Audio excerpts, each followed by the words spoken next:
ng akalang liwanag. Bakit ganito? Naging mahina ako. Masama man ang pakay, magandang nangarin. Labang man sa aking damdamin. Bakit ganito? Naging mahina ako. Hindi ko to ginusto.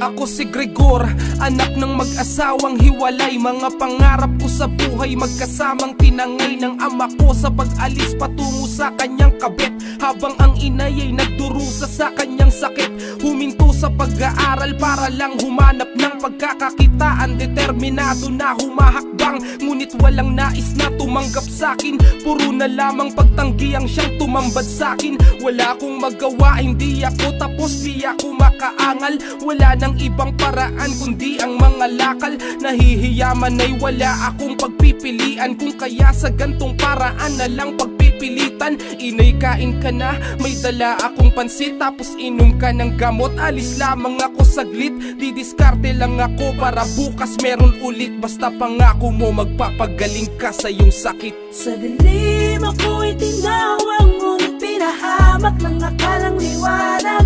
Bakit ganito? Naging mahina ako.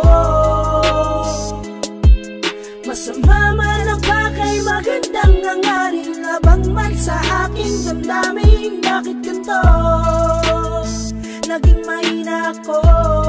Hindi ko to ginusto. Habang tumatagal, lalo akong nahihirapan, dahil sa paupahan lamang kami naninirahan. Sa dami ng gastusin, di sapat ang konting danyos. Dahil sa gamot ni nanay, nauubos ko din halos. Hanggang sa lumala pa ang kanyang karamdaman. Panginoon, tanong ko lang, anong aking kasalanan? Bakit ako nagdaranas ng ganitong suliranin? Doble ang balik ng malas, kahit pag sumikapin sa ospital ay isinugod ko agad ang ina ko. Gumaling lang siya, gagawin ko lahat kahit ano. Araw at gabi wala akong sinayang na sandali upang bumuti siya't maging maayos sa aming pag-uwi. Inay, kain ka na, may dala akong pansit, tapos inom ka ng gamot. Alis lamang ako saglit, didiskarte lang ako para bukas meron ulit. Basta pangako mo magpapagaling ka sa iyong sakit. Sa dilim ako'y tinawag, ngunit pinahamak ng akalang liwanag. Bakit ganito? Naging mahina ako. Masama man ang pakay, magandang nangarin. Labang man sa aking damdamin. Bakit ganito? Naging mahina ako.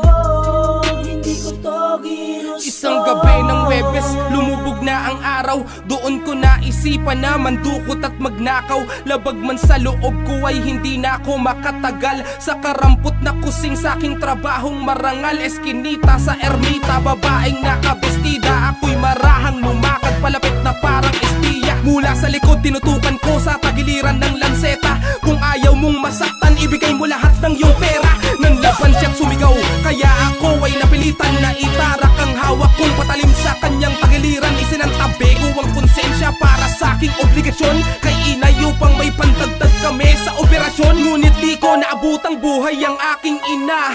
At hanggang sa huling hantungan ay nagtataka. Bakit po, bakit po, bakit po o bakit ba nakapatay ako para lamang buhayin siya?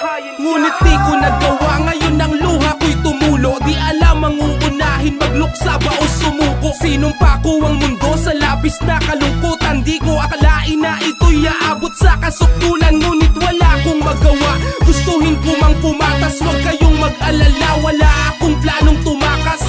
Kaya ang kwentong to'y aking sinasarado. Patawarin mo ko Lando, hindi ko sinasadya to. Huwag kang mabahala, may nagbabantay sa naghabang sa sulok at may hawak na patalim. Di ka hahayaan na may Sa dilim ako'y tinawag, ngunit pinahamak ng akalang liwanag. Bakit ganito? Naging mahina ako. Masama man ang pakay, magandang nangarin, labang man sa aking damdamin. Bakit ganito? Naging mahina ako.